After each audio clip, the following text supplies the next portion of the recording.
Hello, welcome everyone to the Truth About Cats and Essential Oils webinar. I'm Dr. Janet Roark, and for those of you that don't know me, I'm a veterinarian in Central Texas, and I'm the essential oil vet. So tonight, if you're here to learn about cats and essential oils, you are in the right place.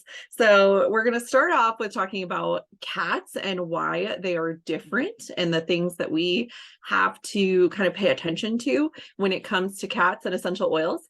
Then we're going to talk about what essential oils are and why we might want to use them with animals like cats. And then we're going to do some myth busting. This is my favorite part because there's some pretty crazy stuff out there on the internet. And believe it or not, you shouldn't listen to everything you believe on the internet. We're going to talk about do's and don'ts. So there are some things that you really need to pay attention to when it comes to safety. We'll cover that and how to use essential oils with cats specifically and how to use them safely and effectively. And then we're going to go into the top 10 essential oils for cats. These are my personal top 10 essential oils for cats that I use in my practice and I recommend to people. And so these are based on my choices only. So my expert choices, I guess they're pretty expert. So, and then we'll finish up with some next steps if you would like to move forward with possibly getting some oils or moving on and learning more about essential oils with cats with me. And if you don't want to do that, that's okay too. But I will be spending some time teaching you today, and I hope you get a lot out of it. And for those of you that stick around to the very end, we are going to do a really awesome giveaway that you'll want to stick around for. So what do you say? You want to get started? Before we actually get started, I do want to tell you a little bit more about me. I am a veterinarian, like I said. I knew I was going to be a veterinarian when I was 5 years old. I have this distinct memory of getting on the bus with my friend Mandy, and we made a plan to become veterinarians together. We were going to practice together. This is kind of back in the day where nothing was corporatized. We were all private, all veterinarians were privately owned, and we were very small town, rural Michigan is where I grew up. And I knew I wanted to be a veterinarian ever since then, and I never changed my tune. I actually started working for the local veterinarian in Langsburg, Michigan, when I was 16 years old. Started cleaning kennels, lots of mopping of floors and walking dogs and scooping poop for many, many, many, many, many years.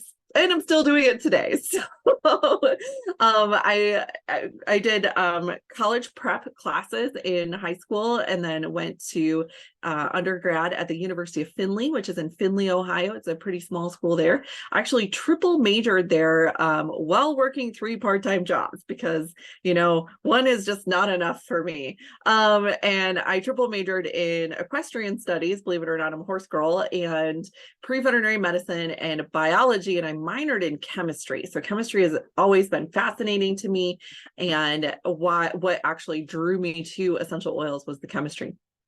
So I went to Michigan State University for vet school, finished out there. I've been a veterinarian since 2005, but I've been working with animals since I was 16. So that is like, oh my gosh, that's like 20, 30, 28 years. 28 years. I know, it's crazy because I actually look like I'm 28. So especially with the Zoom filter on. But I started actually using essential oils for my own health soon after vet school because I had a lot of health problems associated with stress, because being a veterinarian is not exactly stress-free. And then once I started using them for my own health and seeing their benefits, I started looking into the research and the chemistry of essential oils and applying it to animal physiology, and started using them with animals in my practice. And I kind of never looked back because miracle after miracle after miracle, not really miracles because it's just the way cells interact with the molecules in essential oils that really, really works. And I just will never probably do anything else at this point because it's so fascinating to me. I still get really excited about teaching classes like this. I actually became the essential oil vet in 2014 and do that full time now in addition to my practice because, I still have to have 3 jobs, even though, I'm a veterinarian. So let's talk about cats. Cats, why are they different? Cats are different than other species for a lot of different reasons. And the first one being that they're pretty small in size. So you think about a newborn kitten and how teeny tiny they are. They can fit in the palm of your hand, all the way up to full-size adult cats, which are only about 10 pounds, even the big ones, big fat gordos that probably should lose a little bit of weight, or maybe 20 pounds. So they're very small in size, and they do have less of the enzymes required for the metabolism of many, many things. And that does include certain plants. So if we think about cats and plants, you always hear about like Easter lilies are toxic to cats. You don't want them to be around certain plants. If they ingest them, it can be very, very bad for them. And that is because they do lack those liver enzymes that are required for certain metabolizing certain things. Now, there is a lot of other things to consider when it comes to cats, other than them being obligate carnivores, so plants really aren't their jam. We have to look at the differences in kind of when we're talking about essential oils with cats. You have to look at the poor quality essential oils versus high quality. And it's really across the board. Poor quality anything we shouldn't be using with cats, and that applies to food, that applies to supplementation, that applies to everything that we're even shampoos and things like that we have to be careful with. So that is a big factor in why sometimes cats do get sick from certain essential oils, is the quality of the oil. Okay. And then we also have poorly correlated research. And I'm going to talk to you about that a lot tonight, about what research is actually out there associated with cats and essential oils, and why some of the myths that are out there might be perpetuated. We do know that they do lack an enzyme required for metabolizing certain things, and that they lack glucuronol transferase. However, there is new information out there that shows that they can actually metabolize certain things. They just metabolize them much slower through a different pathway. It's not that particular pathway. So we also know that there's a lot of incorrect information on the internet. And there's a lot of passionate people telling what they believe to be the truth. They truly believe this based on something they read, usually a blog, not based on experience or science. And this is true even of veterinarians that aren't trained in essential oils. So we still love those people so much. They really are trying to tell people what they believe. But as you know, sometimes people believe things that actually aren't true. And so I'm so excited for all of you that are here and are watching the replay, because you are here to actually learn the truth.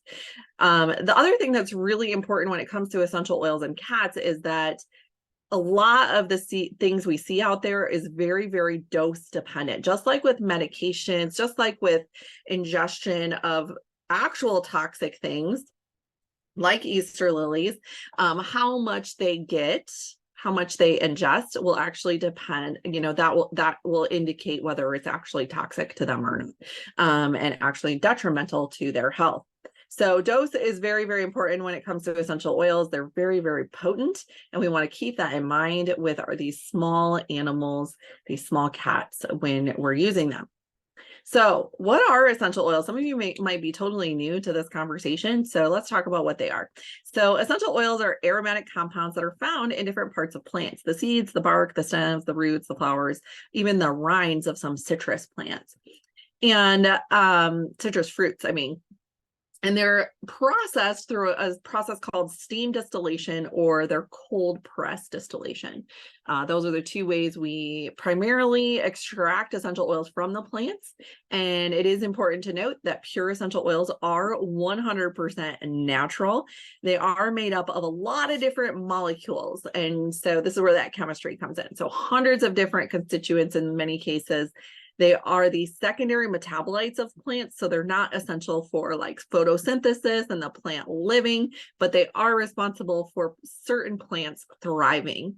They repel insects, they attract pollinating insects so that they can reproduce and that sort of thing. And the most important thing here is that they are 50 to 70 times more potent than herbs. So a lot of you do herbs, a lot of you do some of that self-selection of plant materials and meat materials in your food choices for your cats. But know that essential oils are even more potent than that. And here's why we would use them with cats. So you're like, wow, there's a lot to consider here, Dr. Roark. Why would we even use essential oils with cats? So they actually provide health conscious individuals a safe and natural alternative. They're used for a wide range of emotional, behavioral, and physical wellness applications. They have very few, if any, undesirable side effects when you're using them properly. And one drop is all that's needed to achieve a very powerful benefit, especially with these little guys. And they can be used with other things. They can be used with herbs, with homeopathics, with medications. And what's really special about essential oils is they're lipophilic, which means you can put them on the skin and they absorb into the bloodstream very, very quickly. And because of the size of the molecule and the type of molecules, that many of them can actually cross the blood-brain barrier and affect the nervous system and the brain of these cats, which is very, very critical as well. So cat owners like you turn to essential oils for their animals when their current approach to health maybe isn't getting the results that they're looking for. Maybe they don't want to use all the medications and toxic chemical concoctions that are out there, and they're really overwhelmed with all the natural options that are out there. Maybe they want to increase the overall quality of life and the longevity of their animals. And maybe you want to be empowered to not have to run to the vet for absolutely every little thing and save a ton of money in the process. The problem is not all essential oils are created equal. You know, one of the big factors we need to consider when it comes to cats and what makes them different is that the poor quality versus high quality essential oil. The reason for this is that there's no industry-wide standard when it comes to essential oils. They're not regulated. And so essential oils are distributed through one or more brokers, and the true source and composition of the essential oil is often unknown. And a lot of times they're actually synthetic or cut with cheaper oils or fillers.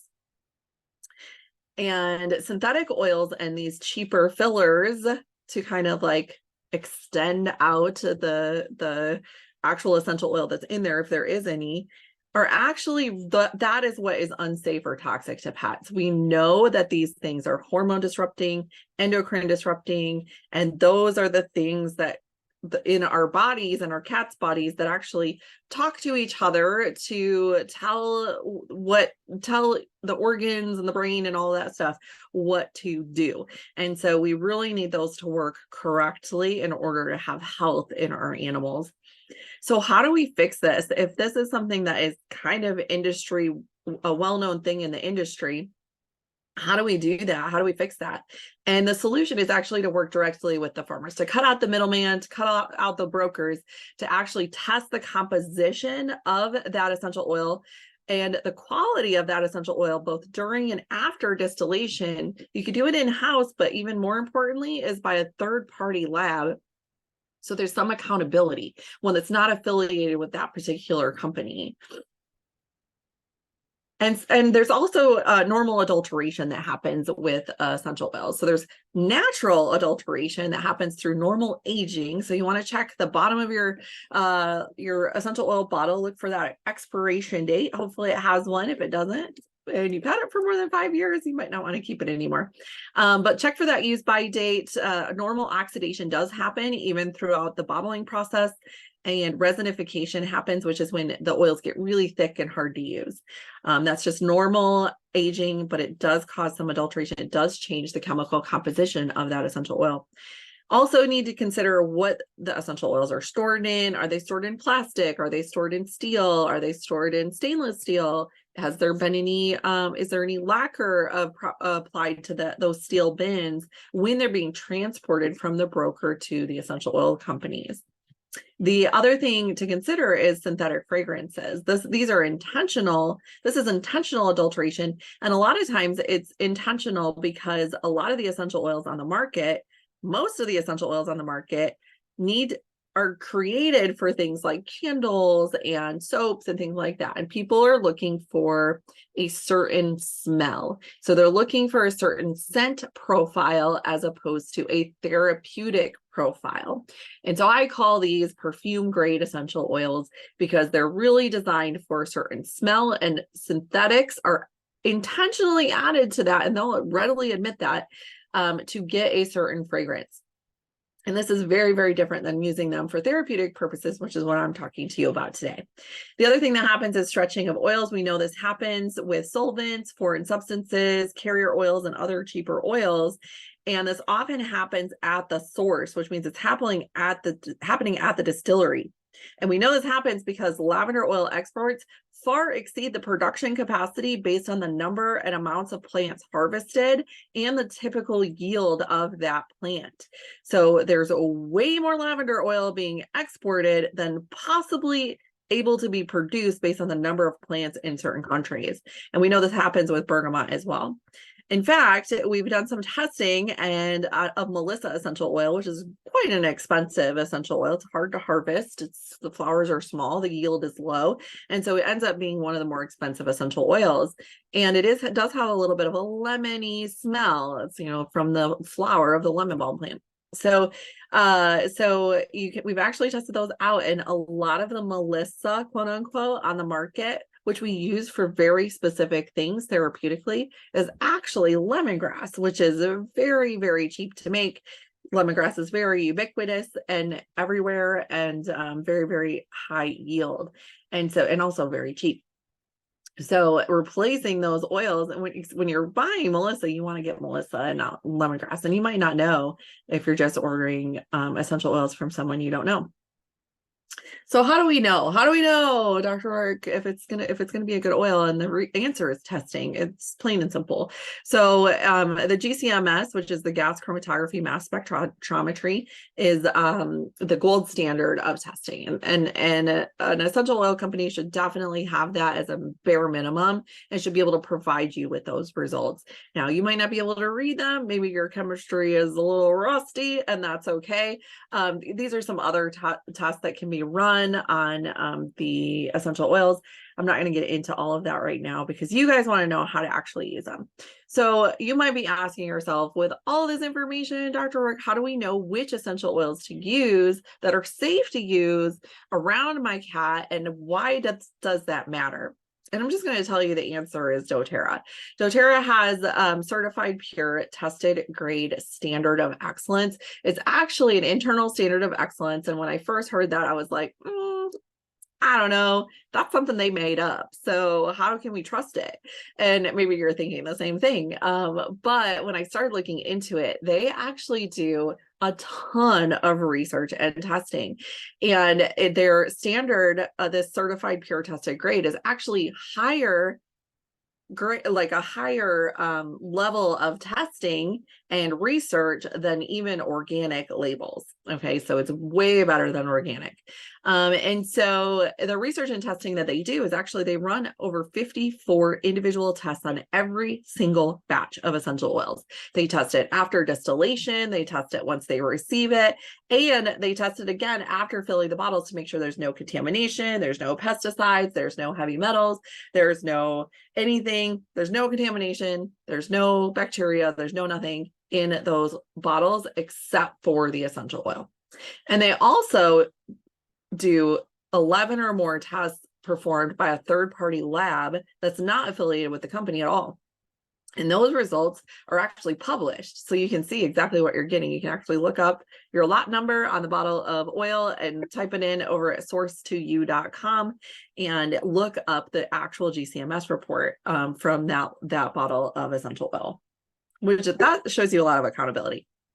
The other thing that doTERRA does really well is labeling. You know exactly what's in every single bottle. They put the genus and species on the label. If it's a blend, they tell you exactly what's in there in the order of predominance, the way it should be. They also have this thing called co-impact sourcing, where the plants are grown and harvested in ideal conditions, sustainably and responsibly sourced via fair trade. This is really important because you don't want to harvest these plants too early just so the farmer can get paid. That's what will happen sometimes, because if it's harvested too early, the chemistry of the plant is wrong for the therapeutic level that we need.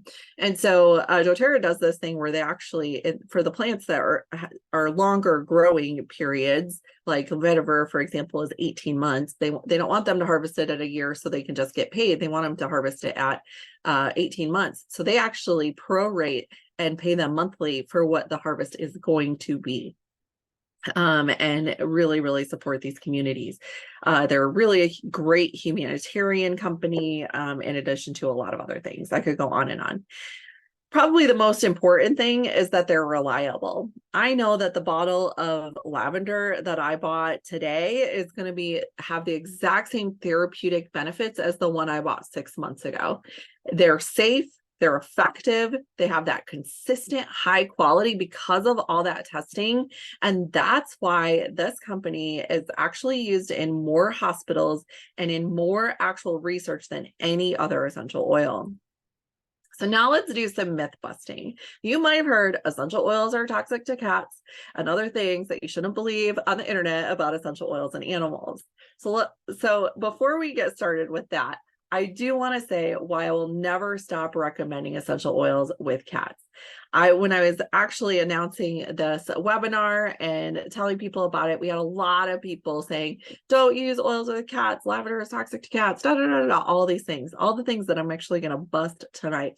And you might be like, Dr. Roark, why do you still recommend essential oils with cats? I don't have to. I could just say it's not worth it. It's not worth the hassle. It's not worth the liability. I don't want that. I don't want to fight constantly every day of my life with people on the internet that think they know.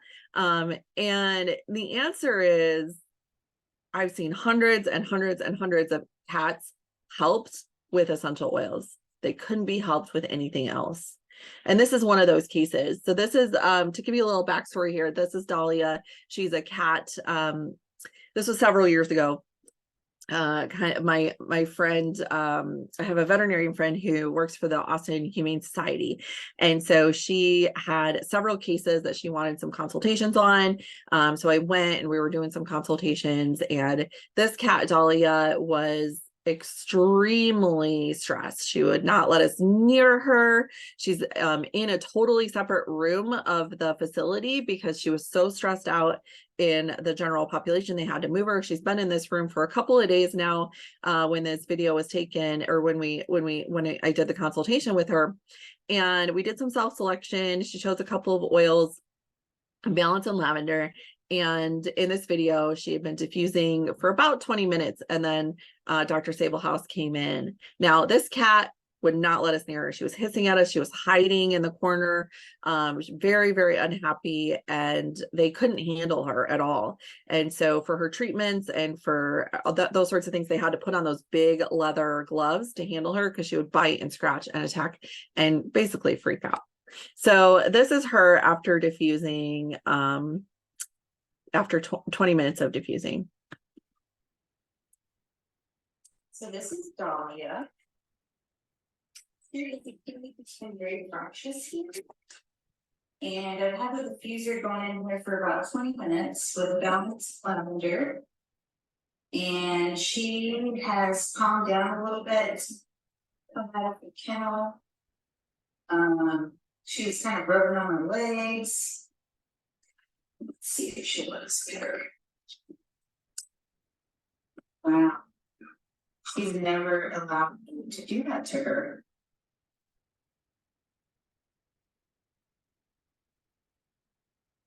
Carol, I've got a little lavender and balance in my hands too. Hi. Being very affectionate. You like your oils, Kitty? So as you can see, Dahlia was a completely different cat with just a little bit of diffusion.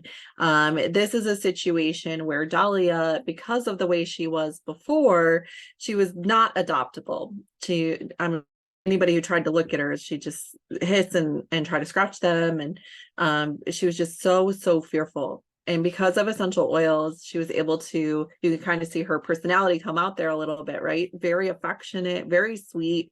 And she was actually adopted just a few days after this because of essential oils. This was not a no-kill shelter. Also, Humane Society is a low-kill shelter, but not a no-kill shelter. And without these, this cat might not have survived. So let's debunk some of those myths, shall we? So myth number one is diffusing around cats poisons them. So as you can see, we were diffusing in a pretty small room with Dahlia and she's doing totally fine. But the truth about this is that essential oils are very potent and cats have millions more olfactory receptors than humans do, which makes them sensitive to strong smells. The truth is that diffusing around cats is an excellent way to improve their health, both mental health and physical health, on a regular basis. Just use a water-based diffuser, such as the Pebble diffuser, on an intermittent setting and leave the room door open so they can leave if they wish. Stick with 3 to 4 drops in your diffuser at a time. And it's good to know that the research actually shows that diffusing lavender in shelter situations provides calming effects for pets. And that's actually a research article, not just my experience. Myth number 2, never pet your cat after using essential oils. The truth about this one is that essential oils applied topically, when diluted properly, can be really help them. You can apply it along their spine, you can rub it on their ear tips. And the truth is that smells can linger on your hands. I don't know about you guys, but I've definitely been guilty of rubbing my eyes after I put some peppermint on my hands, and that burns, it hurts, right? So you don't want to touch any sensitive areas or your eyes after applying certain essential oils. And certainly with cats, you don't want to get it in their eyes or sensitive areas either. And so you can definitely wash your hands after applying the essential oil so you don't accidentally get peppermint in their eyes. Just know that essential oils are volatile, which means they quickly evaporate, and they're lipophilic, which means they quickly absorb into the skin. So once you put it on, it absorbs super quickly and it doesn't really linger, just the smell lingers. Myth number 3, insert oil here is harmful to cats. I'm actually going to go through some of these and the research because I was like, why is this even a myth? That makes no sense to me. Citrus oils, pine oils, lavender oil. The truth is that there's no science, absolutely none, or basis behind these claims. I know, I've looked. So cats do lack a liver enzyme that's important for metabolizing certain things. So it's not a bad idea to use a little more caution with these little guys. But the truth is essential oils are perfectly safe to use in your DIY cleaning, diffused in your home, or even diluted and used topically with cats. You do want to use caution with certain oils though, right? Certain plants cats don't get along with. And those are tea tree, birch, and wintergreen. Definitely not applying these topically or orally. And if your cat has any underlying respiratory problems, you also want to use a little more caution when diffusing certain strong smelling oils like peppermint, eucalyptus, oregano, cinnamon, etc. If it's a very strong smelling oil and you have a cat that has a sensitive respiratory system, and you will know it if they do, then you might want to use just a little more caution. Maybe stick with 1 drop in your diffuser and keep an eye on them when you start diffusing to make sure everything's all is well. So myth number 3.1, right? So we're talking about this essential oil is toxic to cats. Citrus oils are toxic to cats. Who here has heard this one? Who here is like loves citrus oils? Put it in the chat what your favorite citrus oil is. I love it. Bergamot, lime, lemon, these amazing essential oils. And I hear this over and over again. I still hear it today, even though I talk about this all the time. But the truth is there's zero evidence or cases of citrus toxicity to cats, and especially citrus essential oil. What we do know, and I think this is where the original myth came in, is that D-limonene is actually very toxic to cat fleas. So if you search for cat and essential oils on the different research article websites, you'll actually see this article. D-limonene is toxic to cat fleas. So cat and D-limonene comes up as toxic in this case, but it's not the cats that it's toxic for, it's the fleas. So there was also a very old study in 1988 that found that toxicity of cats when they were sprayed with an insecticidal spray at 15 times the recommended dose. So extremely high concentrations of this insecticide that contained D-limonene. It contained most likely synthetic D-limonene, not an essential oil, and who knows what else was in that insecticide. So when this happened, the symptoms that they showed include hypersalivation, so they were drooling a lot, they were shivering, there's a little bit of tremors, muscle tremors, and even without any supportive care whatsoever, no fluids, no nothing, these symptoms lasted about 5 hours, and no deaths or lasting effects were seen even at this very high dosage. They just kind of went back to normal after 5 hours. So even at very, very high doses, it seems that they were very, very safe. And this was even with synthetic D-limonene. Another article showed reported exposure to high doses of a flea repelling synthetic D-limonene. It did demonstrate some skin sensitivity, so some skin reddening, that sort of thing. And so basically, all this to say, the truth is that it's totally safe to diffuse citrus oils and use them in your cleaning if you're using CPTG or certified pure tested grade oils or doTERRA oils, and using the correct dilution. We're going to get to that in a second. It is also good to note that a lot of cats don't like citrus, the smell of citrus, unlike this kitty in this photo who seems to like the smell of lemons. Most cats don't particularly care for it, and that you can actually use that to your advantage. Maybe your cat is chewing on a plant and you don't want them to, or scratching on some furniture. You can actually make up a little citrus a blend, a kind of a deterrent spray with 20 drops of a citrus oil or another oil that they don't particularly like the smell of, and about 20 ounces of water. Shake it up really well and spritz the area. That is a safe deterrent for cats. Now, myth number 3.2, pine essential oil is toxic to cats. Now, the truth about this one was tough. Pinene is actually found in over 400 essential oils, alpha pinene or beta pinene, or a combination of both. The only thing I could find in regards to this particular myth is that pine sol toxicity was reported in cats in 1986 when they ingested a large amount of pine sol. Now, they're ingesting the pine sol. Pine sol is not an essential oil. I don't know how this got coordinated with pine being toxic to cats, or pine essential oil being toxic to cats. And the truth is that there's actually been no reports of toxicity due to pine essential oils or pinene containing oils, alpha pinene or beta pinene containing oils that have ever been reported. Myth number 3.3, eucalyptus oil is toxic to cats. This one got super popular back in 2017, 2018, when a viral post went out about Ernie the cat. And this poor lady, I think she's not on Facebook anymore, but she posted that her cat had essential oil toxicity. She was diffusing eucalyptus oil in a closed room. We don't know like what brand of essential oil. We don't know how much she put in the diffuser, and Ernie showed some respiratory distress and he ended up being fine. She took him to the vet. They provided some supportive care and he was fine. Now eucalyptus is listed on the ASPCA toxic plant list as a toxic plant to cats if they ingest the plant.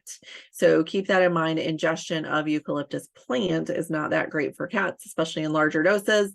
And undiluted topical and oral preparations should be avoided. It's very strong smelling oil, like we said.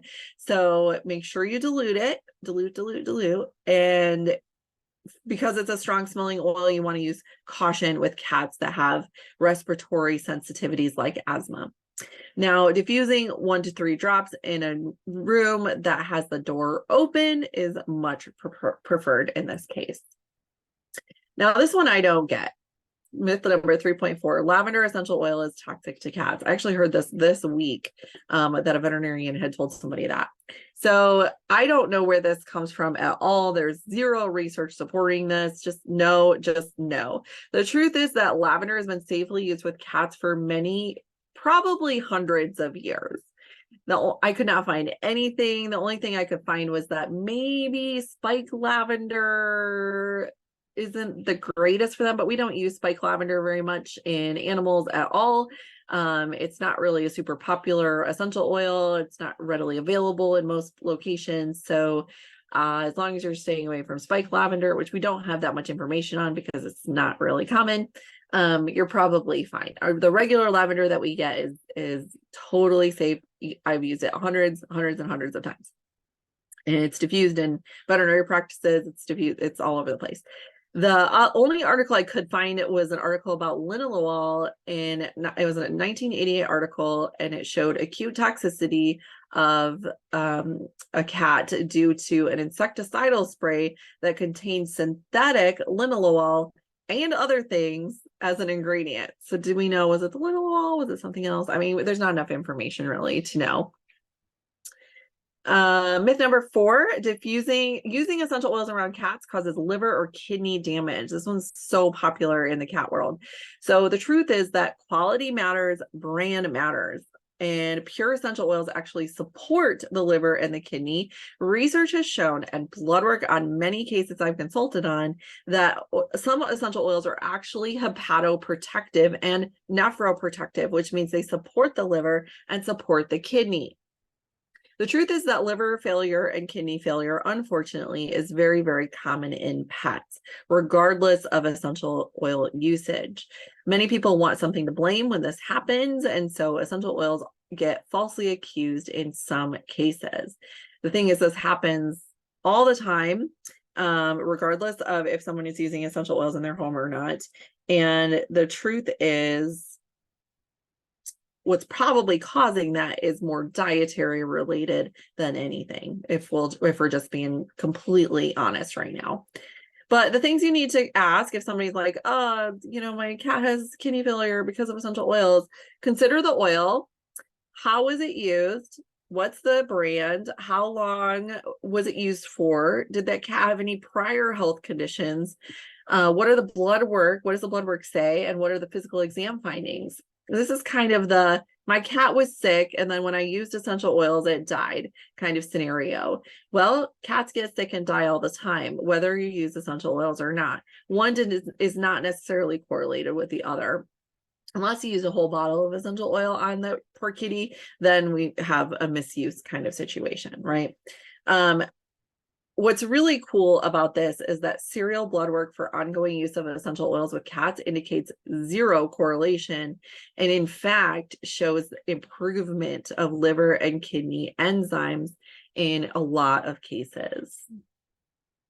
Myth number 5, if my cat gets too much essential oil, they will die. This is very, very rare. Only one case of death from tea tree toxicity has been recorded in a small dog that was less than 10 pounds, and the owner used the equivalent of 2 bottles, 30 milliliters of undiluted tea tree oil all over the dog as a flea treatment. So don't do that. It is possible that ingestion of large amounts of essential oil, whether intentional or accidental, could potentially cause problems because essential oils are very potent. They're 50 to 70 times more potent than herbs. The most common adverse reactions that occur with cats is mild skin irritation, a little bit of a rash, a little bit of redness. Most reactions, even the severe ones, resolve within 24 to 48 hours of exposure once the oil is removed. Of course, we want you guys to be safe, so discontinue the use of an essential oil if your cat shows signs of distress, drooling, squinting, vocalization, shaking, vomiting, diarrhea, or muscle twitching.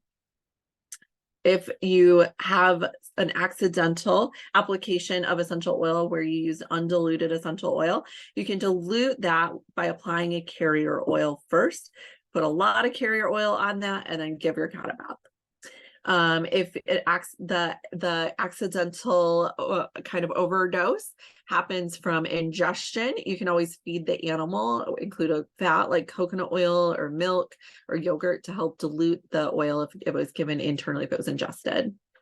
And then just something to keep in mind, you really do want to keep the lids on your bottles and store them in a safe place, such as a closed box or a drawer that closes, to prevent your cat from accidentally borrowing one of your oils. If there's any kind of respiratory distress, panting, that sort of thing with cats, opening a window, stopping your diffuser, getting them some fresh air usually resolves it very, very quickly. Now let's kind of go over the safety do's and don'ts. When we're talking about essential oils with cats, you do want to only use pure unadulterated oils. You do want to dilute your oils prior to topical application. You do want to diffuse around your cat because they can really benefit from their health can benefit both mental, emotional, and physical, as well as their behavior. You do want to observe your cat's behavior, especially for the first 10 minutes of diffusing a new essential oil, just to see if they like it or not. And then use caution with a little bit with any animals that are nursing, pregnant, or very young animals. Do use a water-based diffuser like we talked about, and introduce essential oils gently to your cat. Do store your oils safely and find a holistic veterinarian near you that can support you. Things not to do. Don't be afraid, especially with cats, to use essential oils. They can have a huge benefit to you, a huge benefit to them, and they're really, really, really a beautiful way to bond with your animal and help improve them and improve the length of their life as well. Don't use plain water to remove an essential oil. If you want to remove it, use a carrier oil instead. Don't apply a large amount of essential oil at one time. We always like to say use the essential oil more diluted, more frequently to get the desired effect. Don't use essential oils at the same time as a topical medication. That does include topical flea and tick medication.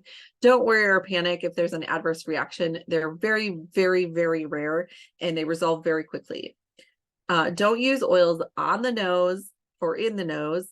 Down into the ear canal. You can definitely do it on the ears, but not in the ear canal. Don't drip it down there. In the eyes or other sensitive areas.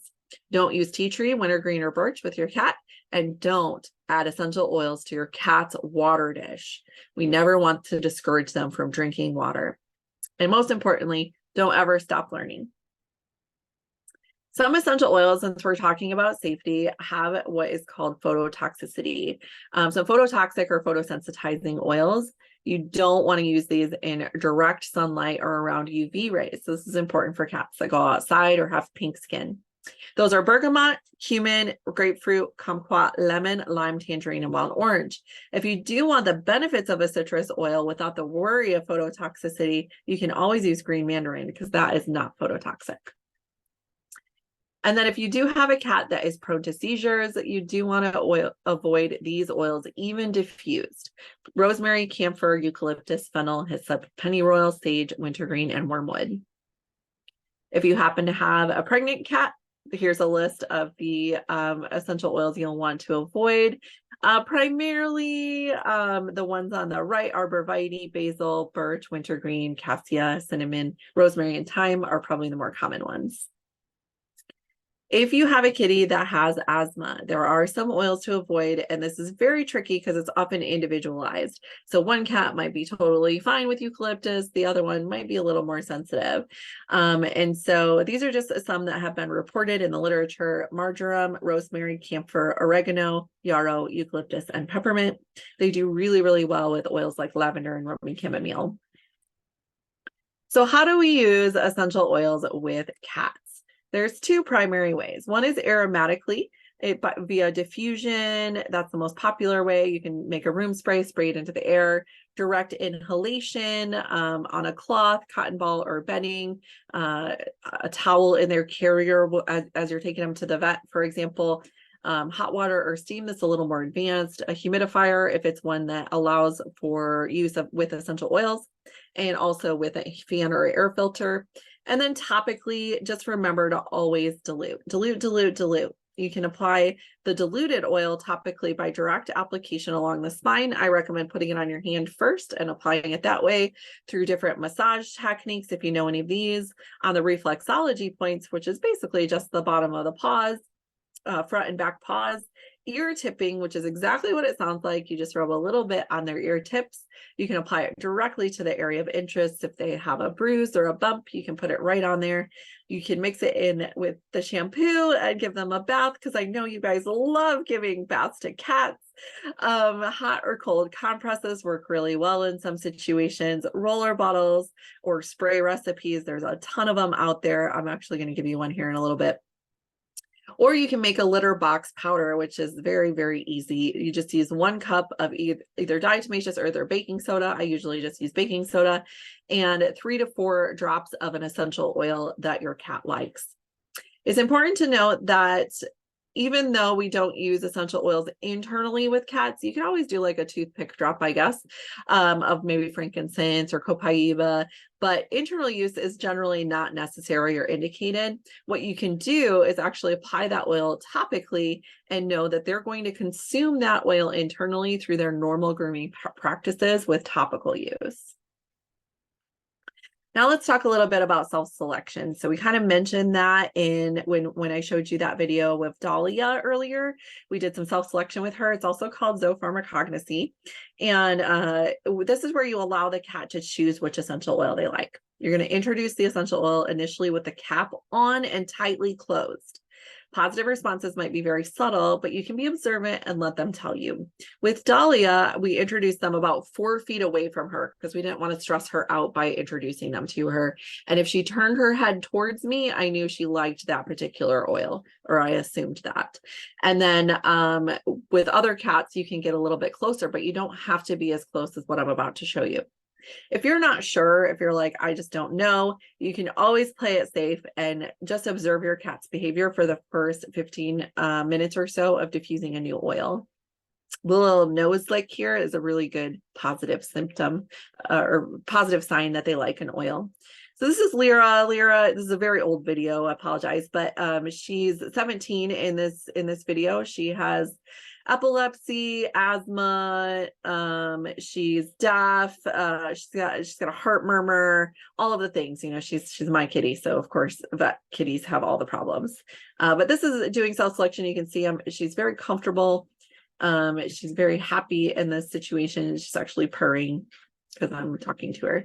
So she smells the oil and she's rubbing her face on it. That is a positive response to an essential oil. This is the second one. She says yes to that one as well.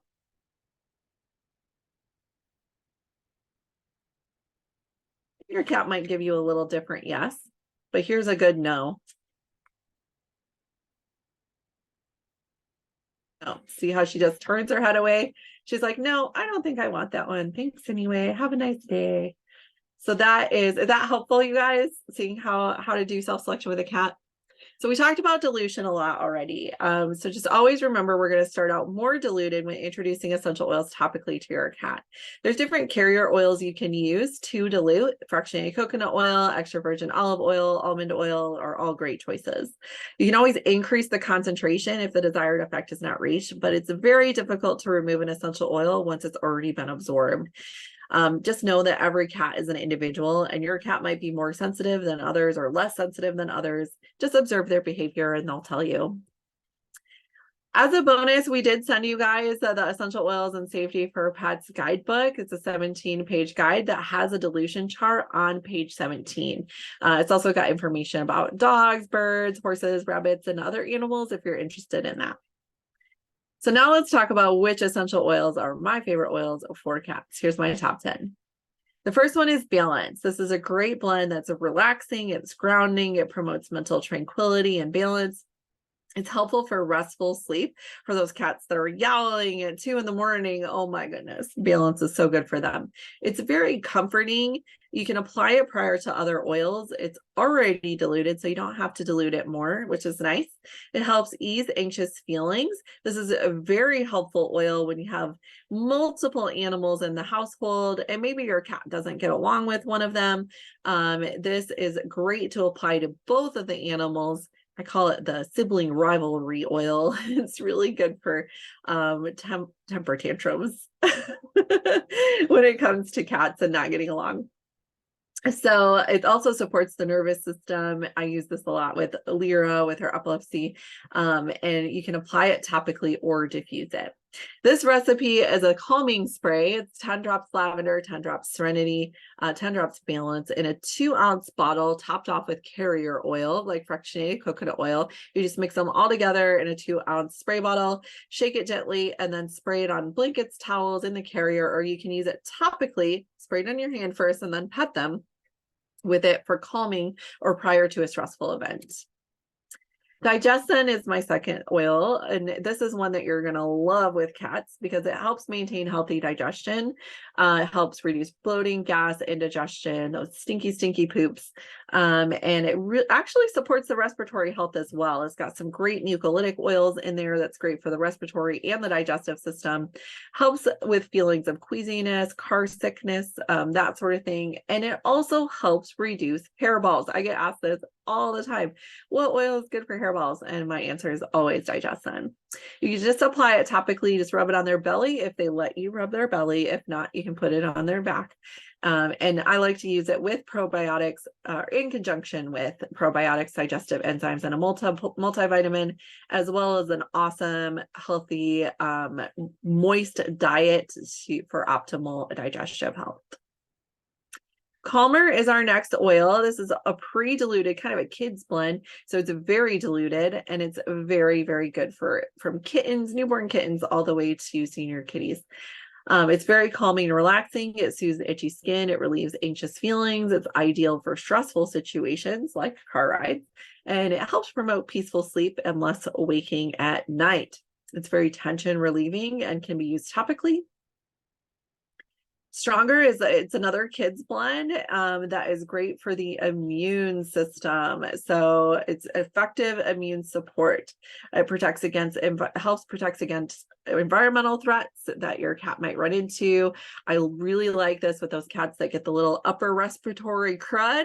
You guys know what I'm talking about? This is a great one for that. It promotes natural antioxidant defense. It supports healthy respiratory function, and it's great for skin irritations. It's got rose and frankincense and some really beautiful oils in there.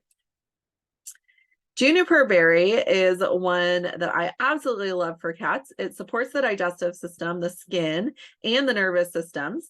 It supports healthy kidney and urinary tract function. I've used this for UTIs. I've used this for bladder support. I've used this for decreasing kidney enzymes when in blood work, actually. It's also very supportive of the liver, so you kind of get the extra bonus of supporting the liver and the kidney with this one.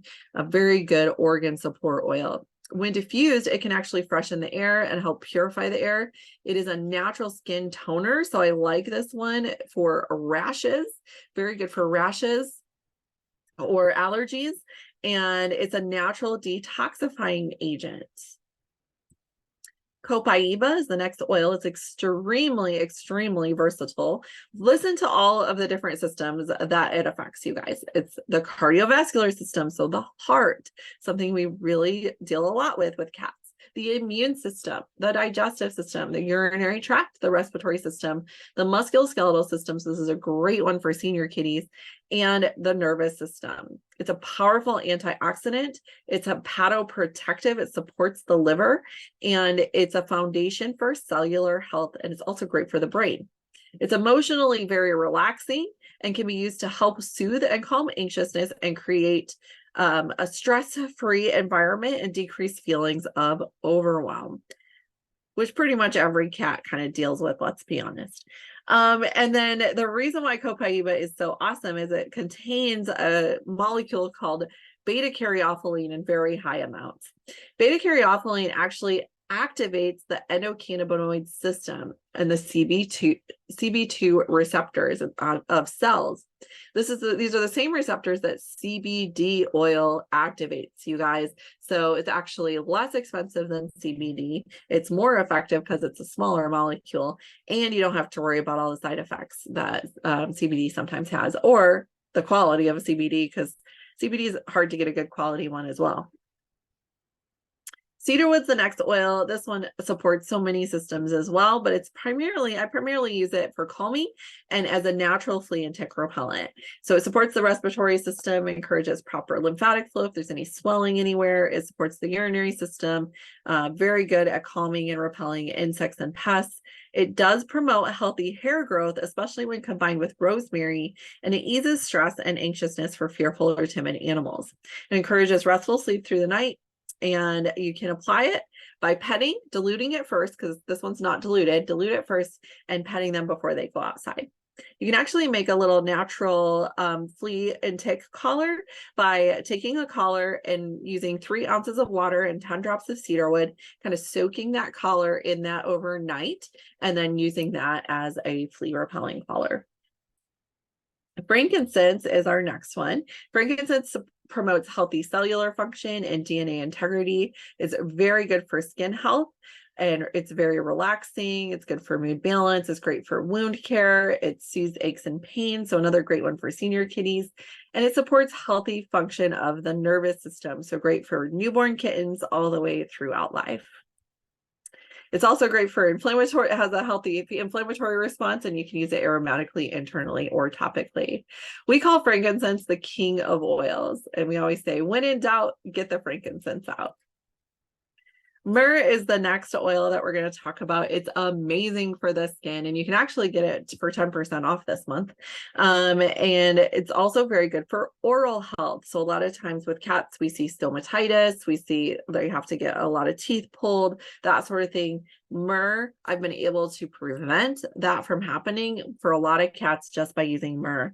Very good for oral health. It's got powerful cleansing properties. It's very soothing. It eases stomach discomfort. And it's one of my favorites to use post-surgery, along with helichrysum or frankincense, to help reduce bruising, to help promote healing of that skin. And you can use it aromatically or topically. And finally, we have adaptive touch. This is very powerful for the brain, especially stressful moments. It's good for cats that struggle with restlessness or are on edge all the time, or always kind of like jumpy, super jumpy. It promotes tranquility, it relieves anxiousness and decreases tension, and it's very effective, kind of a must-have for any mental health or behavioral improvement in any animal or person, but especially cats. And this one's already pre-diluted too, so you don't have to dilute it anymore. So you might be thinking, what are my next steps, Dr. Roark? These all sound great. Step 1 is to get your oils if you don't have any. If you don't have them, contact the person that invited you to this webinar, or you can order the oils to get the top 10 that we just talked about by going to essentialoilvet.com/cat kit. And just for watching this, the frankincense adaptive touch and an additional free oil citrus bliss will be yours for free. And this is only for US and Canada. And you'll also get a free diffuser. This is a $150 value for free just by using this link. All new orders will also get a free personal consultation with me. That's a $495 value. And if you're not sure, you can always, you're like, which ones are for me, Dr. Roark? Or I'm on a budget, I can't really handle that. Then reach out to me at essentialoilvet@gmail.com. I'm happy to help you or walk you through what you need. If you haven't found me yet, find me on Facebook at Essential Oil Vet, Janet Roark DVM, and I'm on Instagram at Essential Oil Vet. Step 2 is to join the 7-day Happy Healthy Cat Challenge for 25% off. So this is going to be for you if you're like, wow, this has been really amazing, but it's so much information, I can't even digest it. This is normally $95, but the early bird special you can check out to save a 25%. It's automatically applied right now, but you have to register for this by midnight on Sunday, the 19th. There's already over 50 people registered. It's going to be an amazing community of people just like you that love their cats and want the best for them. So here's what we're going to be covering in the 7-day Happy Healthy Cat Challenge. So day 1, we're going to cover safety. We're going to deep dive into safety, always safety first. Day 2, we're going to cover nutrition. So I didn't get a chance to talk too much about that today, but this is a foundation of health. Day 3 is movement and exercise. Movement is absolutely critical for longevity of our animals. And day 4, we're going to talk about managing stress, leaving their burdens behind. Day 5, we're going to cover the immune system, keeping your cat's defenses high. And day 6, we're going to reduce toxins and support their organ systems. Day 7, we're going to cover skin and coat health, and so that you can have healthy, happy, shiny kitties throughout life. You know, remember, that's just essentialoilvet.com/cat challenge to grab that. You can save 25% by registering before Sunday at midnight. The bonuses that we're going to give you are also epic. And if you've been through any of my challenges, you know that these are really, really good. So we're going to talk about repelling fleas and ticks naturally. We're going to give you some cat reflexology points. I'm going to give you a couple of replays of some awesome videos. The truth about essential oils and cats webinar. You'll actually get lifetime access to that. And you get a free dilution chart, and learn how to manage stress in your home with your cat. And we do daily giveaways for everyone that attends and participates in the challenge live. And that includes at least 1 rose essential oil, which is about a $300 value. And step 3 is to learn more. So if you're like, that is all well and good, Dr. Roark, but I really want to learn more, we do have a membership group that you can join. There's some information on the slide if you want to learn more about it. We also have an animal aromatherapy certification course if you want to be a certified animal aromatherapist. Our next session starts January 15th, and there's the link for that one.